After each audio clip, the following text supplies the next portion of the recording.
कहानी शुरू होती है रूपाली नगर से। बाहर से देखो तो बस एक आम गांव, कच्ची गलियां, बिना दरवाजों खिड़कियों के घर और आम लोग। लेकिन इस गांव में छुपा था एक अजीब सा रहस्य। हर अमावस की रात गांव के बीचों बीच अचानक एक अजीब ढोलक प्रकट होती। उस ढोलक की डरावनी आवाज पूरे गांव में फैल जाती। जैसे ही ढोलक दिखाई देती, गांव वाले अपने अपने घरों में भाग जाते, दुकानें बंद हो जाती और सन्नाटा छा जाता। अगर कोई बाहर घूमता मिल जाता तो ढोलक उसके सामने आ जाती और जोर जोर से बजने लगती और देखते ही देखते वो आदमी एक अजीब सी मूर्ति में बदल जाता और ढोलक भी गायब हो जाती। इसी गांव के एक कोने में 3 भाई रहते थे, राइस्टार, ज्ञान और अज्जू। राइस्टार इन तीनों में सबसे बड़ा और सबसे समझदार भाई था। ज्ञान और अज्जू दिन भर खेतों में काम किया करते थे और राइस्टार पास के ही एक पुस्तकालय में। एक दिन राइस्टार को किसी काम से शहर जाना पड़ा। जाते जाते उसने अपने भाइयों से कहा, आज अमावस की रात है, तुम दोनों अंधेरा होने से पहले घर चले जाना। दोनों भाइयों ने सिर हिलाकर हामी भरी और राइस्टार बाइक लेकर शहर निकल गया। कुछ देर बाद ज्ञान ने जिज्ञासा से अज्जू से पूछा, अरे अज्जू, ये अमावस की रात को आखिर होता क्या है? ये सुनते ही अज्जू का चेहरा पीला पड़ गया।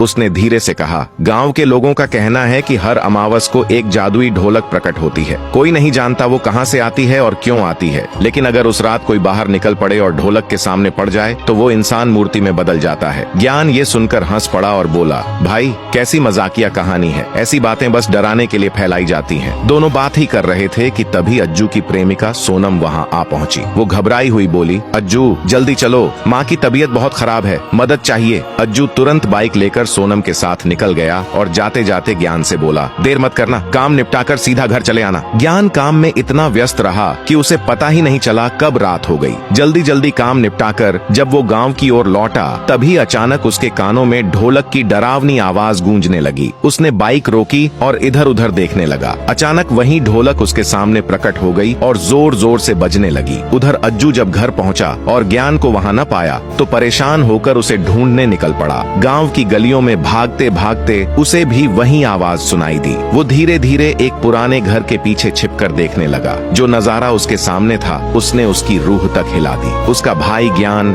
ढोलक के सामने खड़ा अपनी जान की भीख मांग रहा था। ढोलक और तेज बजने लगी और देखते ही देखते ज्ञान पत्थर की मूर्ति में बदल गया। फिर वो ढोलक वहीं से अचानक गायब हो गई। अगली सुबह जब राइस्टार शहर से लौटकर गांव आया तो उसने देखा भीड़ जमा है। वो बाइक रोककर पास पहुंचा और सामने का मंजर देखकर जड़ हो गया। अज्जू जमीन पर बैठा फूट फूट कर रो रहा था और उसके सामने रखी पत्थर की मूर्ति कोई और नहीं बल्कि उनका भाई ज्ञान था। राइस्टार यह सब देखकर सन्न रह गया और उसी पल उसे समझ आ गया कि गांव की वो अमावस की कहानी झूठ नहीं